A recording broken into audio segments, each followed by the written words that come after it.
কি অবস্থা সবার? আশা করি তোমরা সবাই ভালোই আছো। ঈদ ভালোই কাটাইলা।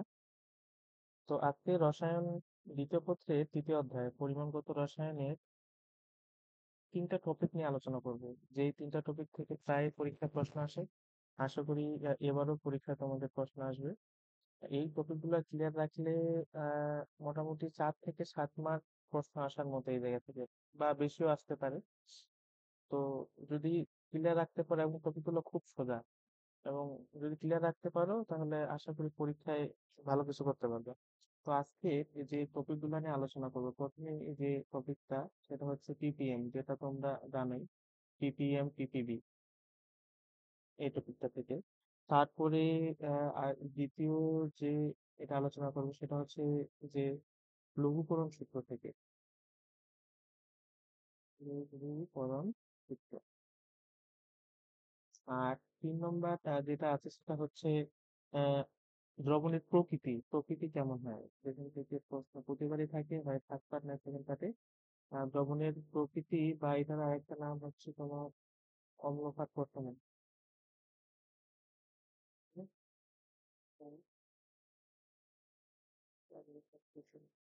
তো এই 3টা টপিকের কিছু কিছু প্রশ্ন কি করছি সাজাইছি। তো এইগুলা থেকে মোটামুটি কনসেপ্ট ক্লিয়ার করা যায়। যদিও তোমাদের কনসেপ্ট আশা করি ক্লিয়ার আছে সবারই, তাও একবার দেখবা একদম ক্লিয়ার করার জন্য লাস্ট রিভিশন। তো আসি প্রথম প্রশ্ন। 1 নম্বর প্রশ্নে প্রথমে আলোচনা করবো পিপিএম। তো পিপিএম এ যাওয়ার আগে, পিপিএম আশা করি সবার জিনিসটা ক্লিয়ার আছে, যে আমাদের প্রায় সবারই ধরো যে এক প্রকার আমাদের সবারই মুখস্থ থাকে যে 1 ppm ইকুয়াল টু কি লেখা যায়, মিলিগ্রাম পার লিটার। তো শুধু এইটুকু জানো সবাই আশা করি। তো বইয়ে দেখবা আরো কিছু কিছু 1 ppm ইকুয়াল টু আরো অনেক কিছু লেখা যায়। যেমন তোমাদের বইয়ে দেওয়া আছে 1 ppm ইকুয়াল টু, একটা নিচে ছক দেখবা, ওই ছকের মধ্যে খুব সুন্দর করে এই জিনিসগুলো লেখা আছে। 1 ppm equal to milligram per KG লেখা যায়। মিলিগ্রাম পার কেজি থেকে 1 গ্রাম প্লাস গ্রাম লেখা যায়। আবার 1 ppm ইকুয়াল টু, যেটা আমরা সবাই জানি, মিলিগ্রাম পার লিটার। আবার এটাকে লেখা যায় 1 গ্রাম পার মিলিলিটার। তো এই জিনিসগুলা মনে রাখো। এবার আসো পিপিএম, পিপিএম এর সেন্টেন্স প্রশ্নে আসি। যে বলছে উদ্দীপকের পাত্র 1 দ্রবণের ঘনমাত্রা ppm এককে নির্ণয় করো। কি বলছে? এক দ্রবণের পাত্র প্রথমের ঘনমাত্রা ppm এককে নির্ণয় করো। তাহলে ppm মানে তো বুঝলাম আমরা, যে ppm মানে কি, ppm হচ্ছে মিলিগ্রাম পার লিটার। তাহলে আমরা যদি মিলিগ্রাম পার লিটারে যাই, তাহলে আমরা সেটা ppm একক মানে প্রকাশ করতে পারবো সেটারে। তাহলে মিলিগ্রাম পার লিটারে যাইতে হবে। এখন উদ্দীপকে দেখতে হবে আমার কি আছে আর কি নাই। তো ধরো যে এখান থেকে আমরা কি কয় মোলারিটি নির্ণয়ের অনেক একটা ট্রিক জানি, যেটা এমসিকিউ তে প্রায় ব্যবহার করি। মোলারিটি বা তোমার এই ঘনমাত্রা এস ইকুয়াল টু, ওইটা হচ্ছে কি, যদি পার্সেন্টেজ দেওয়া থাকে, তাহলে পার্সেন্টেজ দেওয়া থাকলে আমরা কি কেমনে এই করি এমসিকিউর জন্য, 10 ইন্টু পার্সেন্টেজ নিতে হচ্ছে এম। তারপর আরো জানি ঘনমাত্রা নির্ণয়ের সূত্র S equal to W into 1000 ভাগ এমভি, সব ঐতিহাসিক সূত্র। হম। আবার ppm ইকুয়াল টু, ধরো যে আরেকটা জানি যে এম ইন্টু 10 কিউব, সব হচ্ছে ppm ডেরিভেটিভ। এটা হচ্ছে ppm ডেরিভেটিভ, এটা হচ্ছে ঘনমাত্রা নির্ণয় সূত্র। এখন এই জায়গায় দেখতে হবে, তা আমার এই জায়গায় দেখো, এই জায়গায় পাত্র 1 যেহেতু বলছে, তাহলে এই জায়গায় দেওয়া আছে 20 ml আর 0.2 গ্রাম, তার মানে আমার এস এর মানটা দেওয়া নেই। তাহলে এস এর মান বের করতে হবে। এস এর মান কিভাবে বের করবো? খুব সোজা, S equal to W into 1000 ভাগ এমডি। যেহেতু আমার এখানটা ডাব্লিউর মান দেওয়া আছে আর ভি এর মান দেওয়া আছে, তাহলে এখান থেকে কার মান পাবো? S equal to W into 1000 ভাগ এমভি। তাহলে এখানে ডাব্লুর মান বসাবে, ডাব্লুর মান কত? 0.2 ইন্টু 1000, নিচে হচ্ছে এম, এম এর মান হচ্ছে সোডিয়াম হাইড্রোক্সাইড, সোডিয়াম হাইড্রোক্সাইড হচ্ছে ইন্টু দেওয়া আছে 20। তাহলে এটার যদি ক্যালকুলেশন করো তাহলে কত আসবে? এটা যদি আহ,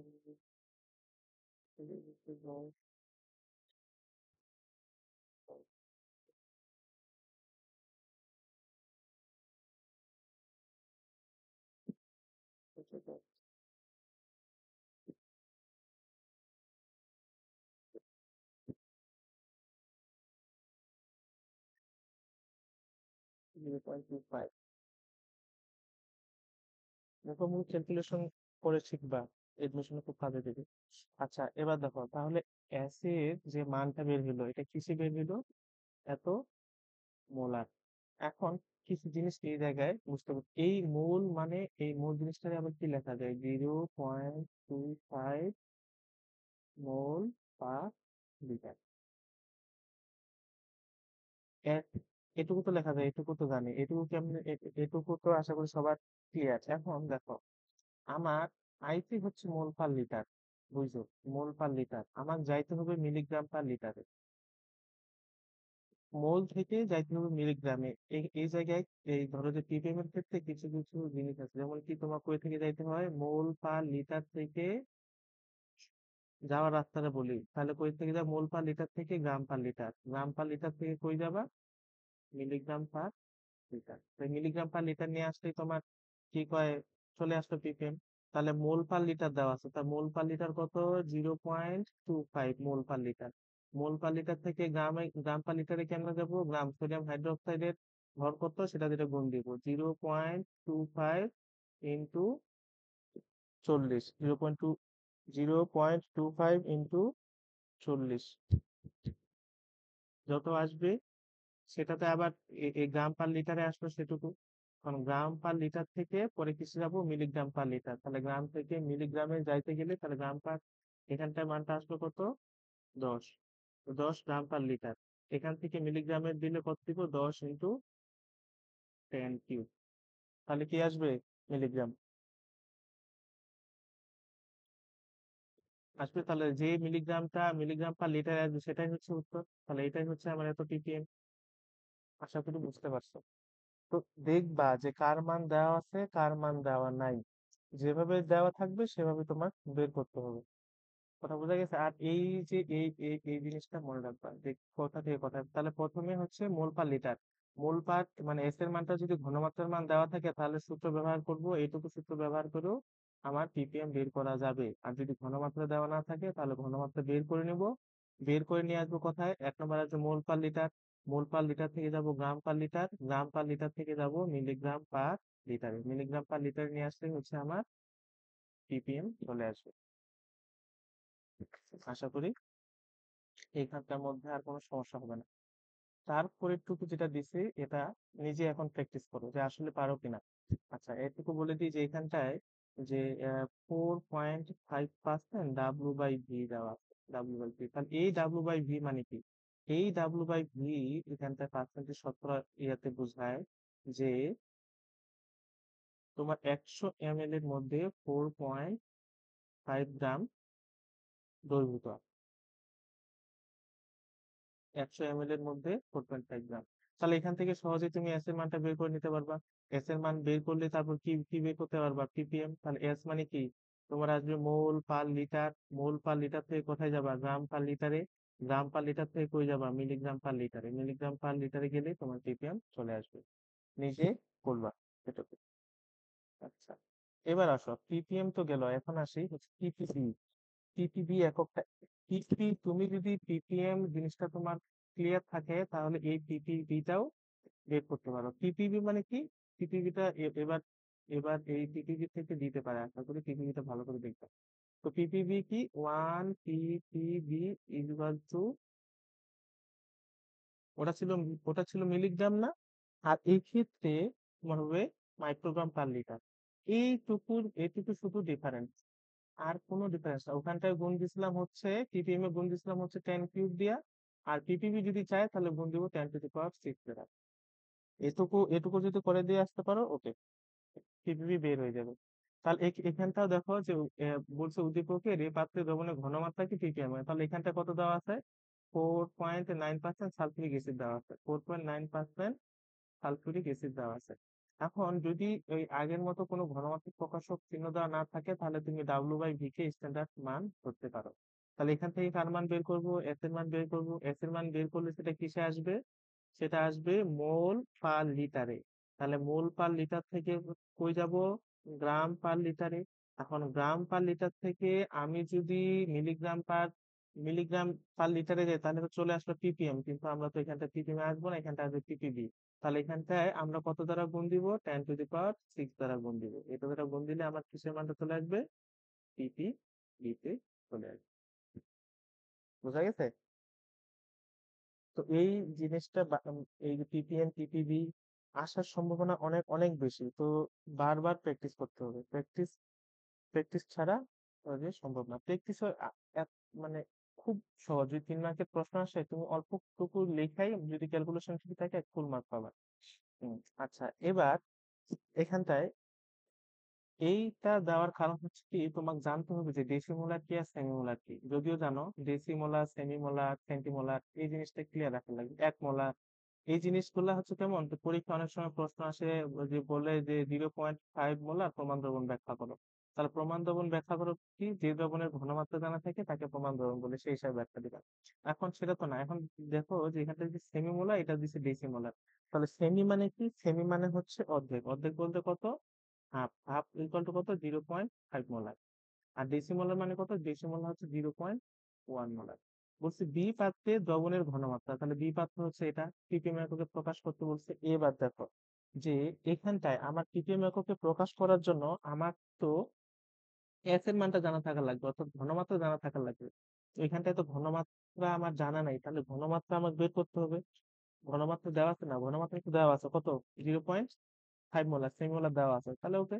তাহলে এবার দেখো, তাহলে এস ইজিক্যাল টু 0.5 মোলার, যেহেতু আমার সেমি মোলার দেওয়া আছে। তাহলে 0.5 মোলার বলতে আমি কি, 0.5 এটাই হচ্ছে আমার মোল পার লিটার। মোল পার লিটার। এখন মোল পার লিটার থেকে কোথায় যাব? গ্রাম পার লিটারে। গ্রাম কত আছে এখানটা? Potassium hydroxide. এর যদি ভর বের করি তাহলে কত হবে? পটাশিয়াম হচ্ছে তোমার 39, আর হচ্ছে অক্সিজেন 8 × 16, আর এটা হচ্ছে 1। তাহলে 39, 40, 56, 56, 56। তাহলে এখানটায় আমি 0.5 ইন্টু কত দ্বারা গুণ দিব? 56 দ্বারা যদি গুণ দিই, তাহলে সেটা আমার কিসে আসবে বলো? গ্রাম পার লিটারে আসবে। এখন যে মানটা আসবে গ্রাম পার লিটার, আমাকে তো ppm চাইছে, তাহলে 0.5 into 56 into 10⁻³ milligram per litre, যেটা আসবে সেটাই হচ্ছে উত্তর, সেটাই হচ্ছে ppm। আর যদি এখানটা ppb বলতো, তাহলে 10⁶ দ্বারা গুণ দিতাম, তাহলে সে যেটা আসবে সেটা হচ্ছে ppb। আশা করি আর এখান থেকে সমস্যা হওয়ার কথা না। তো এই টপিক থেকে, এই টপিক ওয়াইজ যেগুলা যেগুলা দেখবা সেগুলো সমাধান করে নেবা। হুম। এবার আসো 2 নম্বর সূত্রে, লঘুকরণ। 2 নম্বর টপিক আর কি, 2 নম্বর টপিকের ক্ষেত্রে হচ্ছে লঘুকরণ সূত্র। তো লঘুকরণ সূত্রের ক্ষেত্রে কি আসে, এই যে এত ml পানি যোগ করলে কি দ্রবণ তৈরি হবে, তারপর তোমার কি কয়, সেমিমোলার দ্রবণে পরিণত করতে হবে কতটুকু পানি দ্বারা, বা সেমিমোলার দ্রবণে পরিণত করতে হবে কতটুকু পানি যোগ করলে, এরকম টাইপের প্রশ্নগুলো আসে। এটা হচ্ছে তোমার টাইপ হচ্ছে 2, টাইপ 2। হুম। তো টাইপ 2 এর ক্ষেত্রে প্রথম প্রশ্নটা দেখো। আচ্ছা, তার আগে বলি যে লঘুকরণ সূত্র যে উঠছে, এটা আসলে সূত্রটা কি? এটা সূত্র হচ্ছে এই যে S1V1 = S2V2, সবাই জানো। এখান থেকে আরো আরো ধরো যে আহ, ই করা যায়, বের করা যাবে। আচ্ছা, এবার প্রশ্নে আসো। বলছে এ দ্রবণে 500 ml পানি যোগ করলে যে দ্রবণ তৈরি হয় তার ppm ঘনমাত্রা কত? তো ppm ঘনমাত্রা আগে জিনিসটা যদি ক্লিয়ার থাকে তাহলে এটা বের করতে পারবা। এখন তার আগে তো আমাকে বের করতে হবে ppm, গেলে আমার ঘনমাত্রা লাগবে, তাহলে ঘনমাত্রাটা তো বের করতে হবে। তাহলে ঘনমাত্রা কেমনে বের করবো? দেখি এই যে আমার কি কি ডাটা দেওয়া আছে এই জায়গায়। ডাটা দেওয়া আছে আমার, ধরো যে S1 এর মান কত দেওয়া আছে? 0.5 মোলার দেওয়া আছে। তারপর আমার S2 বের করবো। S2 equal to what? আচ্ছা, তারপর V1 এর মান দেওয়া আছে। V1 এর মান কত দেওয়া আছে? V1 এর মান দেওয়া আছে 50 ml। আর V2 তাহলে কত হবে বলছে? ওই এ দ্রবণে 500 ml পানি যোগ করছে, অর্থাৎ এখানটায় আরো 500 ml তুমি পানি কি করতে অ্যাড করছো। তাহলে ছিল আগে 50, এবার হচ্ছে তোমার 500, দুইটা মিলে কত হলো? 50 যোগ 500 ইকুয়াল টু 550 ml। হম। তাহলে এই যে সবকিছু ডাটা দেওয়া আছে, তাহলে এখন কি সূত্র ফেলবো? S1 V1 = S2 V2। হম। তাহলে আমার কার মান লাগবে? S2। তাহলে S2 এর মান দরকার আমার। তাহলে এখানটায় কত হবে? 0.5 × 50, আর নিচে হচ্ছে 550। হম। তাহলে 550, এটা পেলে 10 পেলে নিচে হচ্ছে 10, 10, 10। আচ্ছা, কত আসে? 0.045 মোলার। তাহলে এই যে মান চলে আসছে আমার এস এর মান, তাহলে এস এর মান যেহেতু চলে আসছে, এখন পিপিএম এ প্রকাশ করতে পারবো না? ইজিলি পারবো। যদি আগেরটা বুঝে থাকো, এখন এখান থেকে তুমি, তোমার কাজ হচ্ছে পিপিএম বের করবা, পিপিবি বের করবা, পিপিএম পিপিবি বের করবা। এটা হচ্ছে কাজ, যে পিপিএম এ কত আসে আর হচ্ছে পিপিবি তে কত আসে। হুম। আচ্ছা, এবার তার তারপরটাতে আসলে 2 নম্বরে। 2 নম্বর হচ্ছে সি পাত্রের মিশ্রণের ঘনমাত্রা। কি করছে? মিশ্রিত, মানে সি যে পাত্রটা আছে, এই পাত্রে কে কে আছে? এ এ আর বি আছে। তো এ ঘনমাত্রা নির্ণয় করতে বলছে। তো এখন দেখো, ঘনমাত্রা যেহেতু নির্ণয় করতে বলছে, তাহলে ঘনমাত্রা হচ্ছে কি? এস। এখন এস এর তো অনেকগুলো সূত্র জানি। S = W × 1000 ভাগ N V। তারপর আবার কি লেখা যায় এস এর ক্ষেত্রে লেখা যায় কি লেখা যায়, N/V লেখা যায়। আর আরো আছে কি, আরো আছে S এর ক্ষেত্রে। এখন দেখো যে এখানকার কোন সূত্র করা, মানে কোন সূত্র প্রয়োগ করা যায়। তো S = W × 1000 ভাগ NV, থ্রি পাত্রের ক্ষেত্রে ধরো যে এখানটায় দুইটা পাত্র দেওয়া আছে আমার, এ পাত্র আর হচ্ছে বি পাত্র। তো প্রথম সূত্র প্রয়োগ করতে গেলে অনেক কিছু ডাটা দেওয়া আছে, কি যে দ্বিতীয় পাত্রে আবার মানে ডাটার মান অনেক বের করতে হচ্ছে। কিন্তু দ্বিতীয় সূত্রে তুমি যদি প্রয়োগ করতে চাও, তুমি যদি তোমার এন এর মান, মানে দুইটা দুইটা যদি মূল সংখ্যা বের করতে পারো, আর এখানটায় ভি এর দুইটাই দেওয়াই আছে, তাহলে ভি এর দেওয়া আছে, তাহলে আমার এন এর মানটা যদি আমি দুইটার মূল সংখ্যা বের করতে পারি, তাহলে আমার কাজ হয়ে গেল। এখন তাহলে প্রথম পাত্রের ক্ষেত্রে যদি এন বের করতে যাই, প্রথম পাত্রের ক্ষেত্রে যদি আমি মূল বের করতে চাই, প্রথম পাত্র যদি এন বের করতে চাই, তাহলে এন এর যদি বের করতে চাই, তাহলে এন ইকুয়াল টু কি? এস। তাহলে এস এর মান কি দেওয়া আছে? আচ্ছা, এস এর মান দেওয়া নেই। আচ্ছা, তাহলে এস এর মান বের করতে হবে।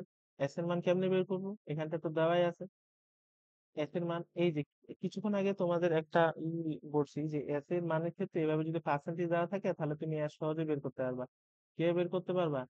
যে 10 × যত পার্সেন্ট থাকবে ডিভাইডেড বাই এন। তাহলে এখানটায় 10 × 5, আর নিচে হচ্ছে কত? 106। হুম। তো 0.45 বা 47 এরকম সামথিং আসবে তোমার এই, এরকম। এই যে এই খুব প্রচুর এমসিকিউ আসে যে 5% তোমার সোডিয়াম কার্বনেটের এস এর মান কত, মোলারিটিতে কত। তো তাই মানটা ধরো যে মুখস্থ রাখা যায়, মুখস্থ রাখবা। হ্যাঁ। তাহলে এস এর মানটা কত আসতো? 0.47। আর ভি এর মানটা কত আছে? 50। তাহলে 50 মিলিলিটারে দেওয়া আছে, তাহলে মিলিলিটার থেকে আমার কিসে নিতে হবে? লিটার নিতে হবে। তাহলে মিলিলিটার থেকে তাহলে ডাইরেক্ট, তাহলে কত আসে এখানটায়? এরকম একটা আসে এন এর মান। আচ্ছা, তাহলে এটা প্রথম পাত্রে এন এর মান বের করলাম। আবার তাহলে দ্বিতীয় পাত্রে এন এর মান বের করতে হবে। তো দ্বিতীয় পাত্রের এন এর মান যদি বের করতে চাই, সবকিছু দেওয়া আছে। হ্যাঁ, দ্বিতীয় পাত্রে দেখো, দ্বিতীয় পাত্রে আবার সবকিছু দেওয়া আছে, যে এন টু এর ক্ষেত্রে এস, এস এর মানও দেওয়া আছে, ভি এর মানও দেওয়া আছে। 0.1 × 50, 1000 কত আসে এখান থেকে?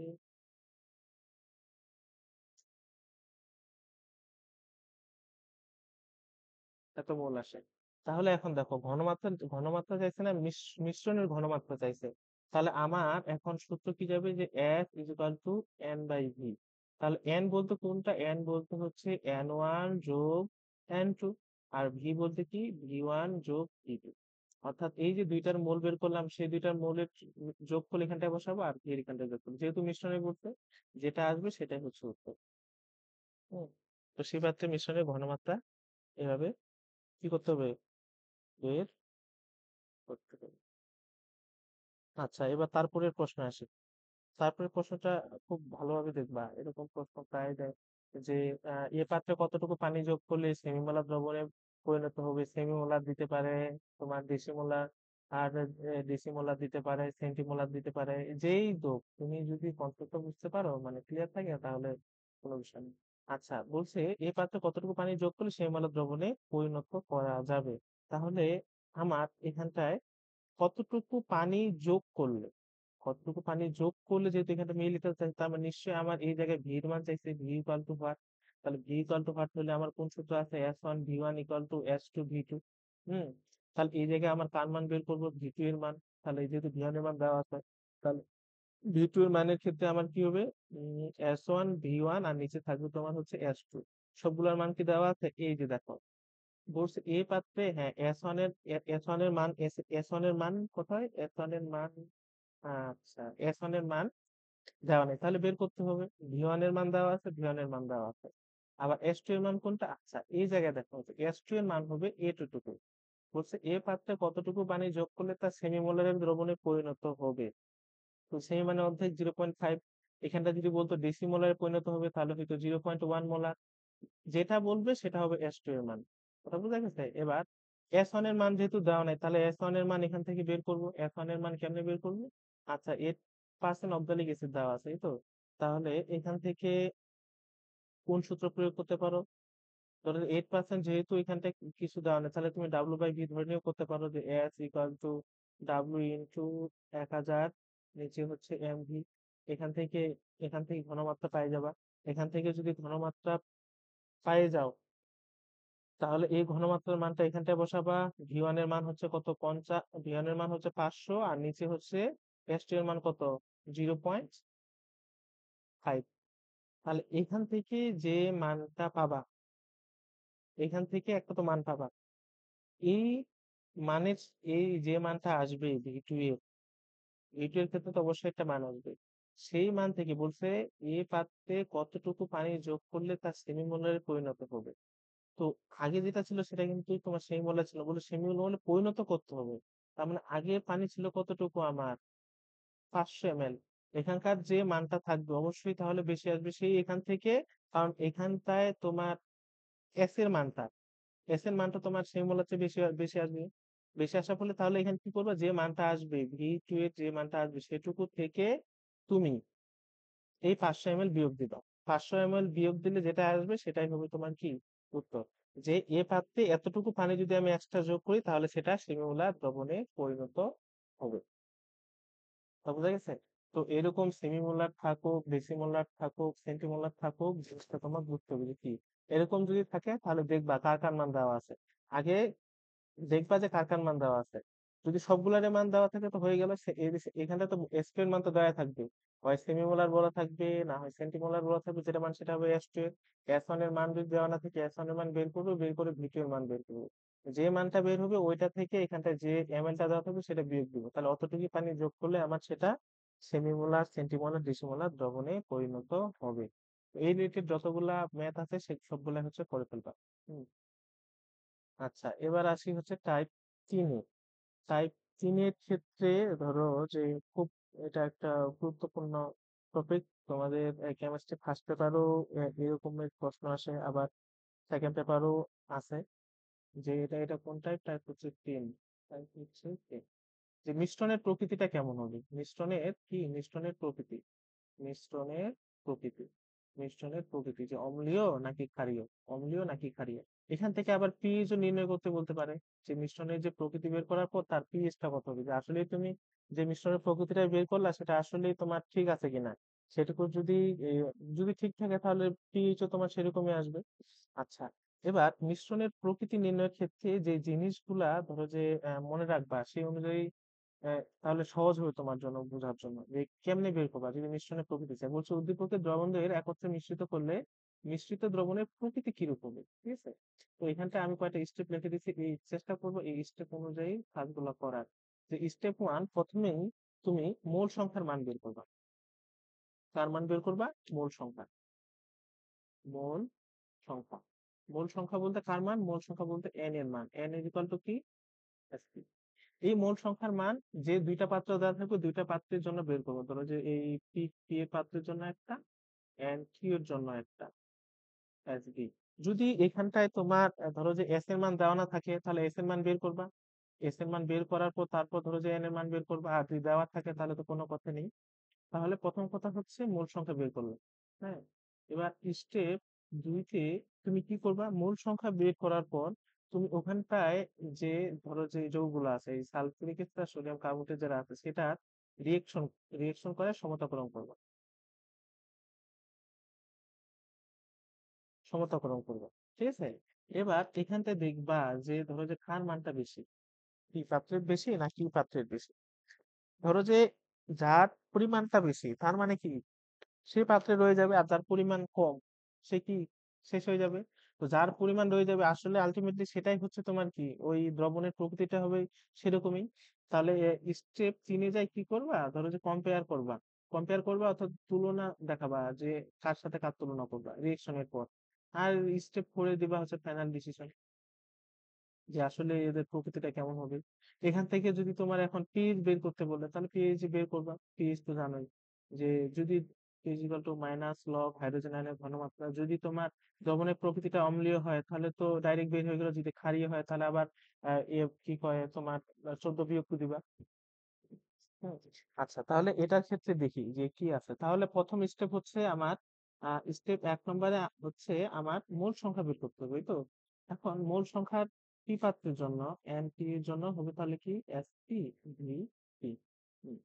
আচ্ছা, তাহলে এই জায়গায় দেখতে হবে, এই জায়গায় আচ্ছা প্রথম পাত্রের ক্ষেত্রে দেখি যে এস এর মান কি দেওয়া আছে। যে দেখো প্রথম পাত্রের ক্ষেত্রে মানে পি পাত্রের ক্ষেত্রে এস এর মান আমার দেওয়া আছে।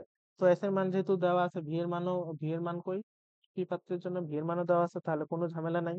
তাহলে এই তোমার এস এর মান কত, 0.4, আর ভি এর মান কত, 35। দেখা যায়। তাহলে এই ক্ষেত্রে মানটা কত আসে, 0.014। এটা হচ্ছে তোমার এন কিউ প্রথম পাত্রের জন্য। আচ্ছা, তাহলে এবার এন কিউ পাত্রের জন্য বের করি, তাহলে কি হইতো এস কিউ ভি কিউ। তাহলে আচ্ছা, আচ্ছা ভি এর এখানটা মানটা দেওয়া আছে, কিন্তু এই যে দেখো এস এর মানটা দেওয়া নাই। তো ভালো, এস এর মান দেওয়া না থাকলে কি করবো, এস এর মান যদি দেওয়া না থাকে তাহলে এস এর মান বের করতে হবে।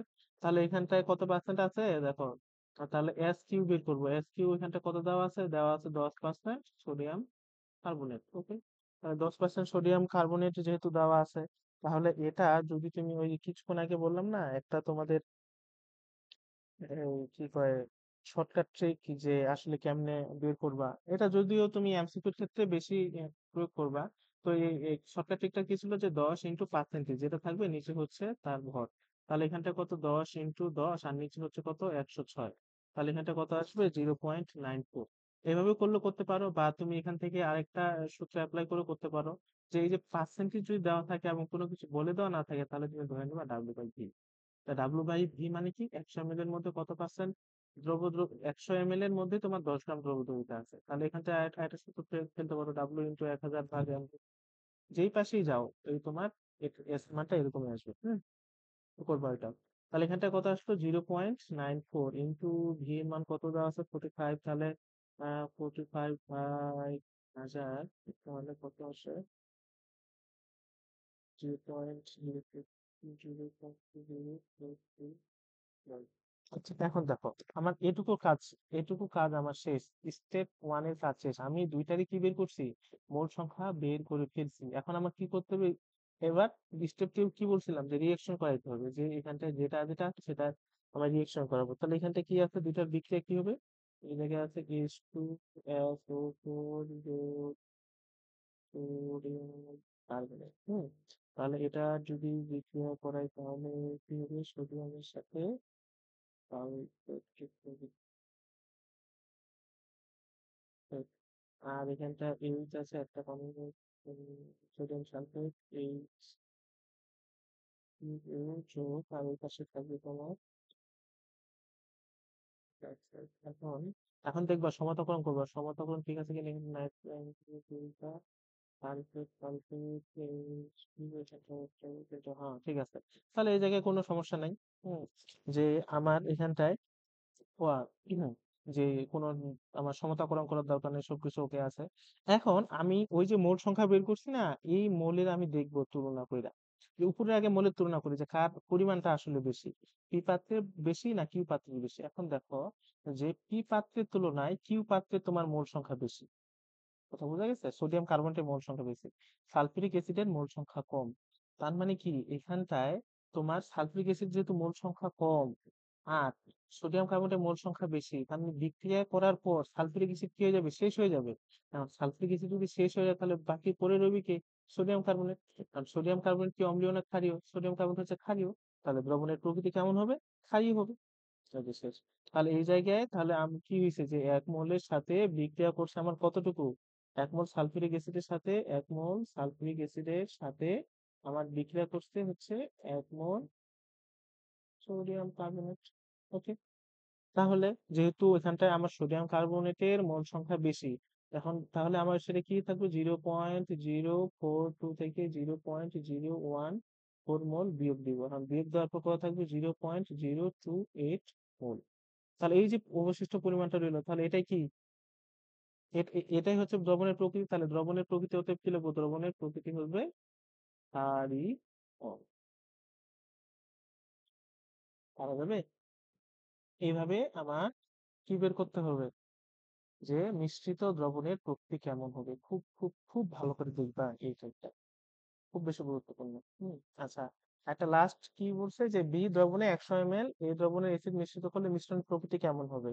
এটা দিছি, এটা হচ্ছে তোমাদের হোমওয়ার্ক। এটা নিজে নিজে দেখবা, প্র্যাকটিস করবা।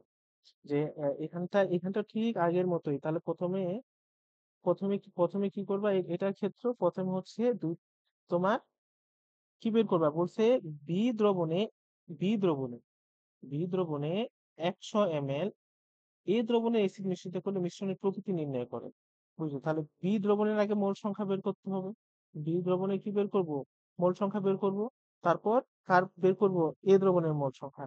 এ দ্রবণের মূল সংখ্যা, এখন ধরো যে এখানটায় তোমার এস এর মানটা দেওয়া নেই, তাহলে এস এর মান বের করবা।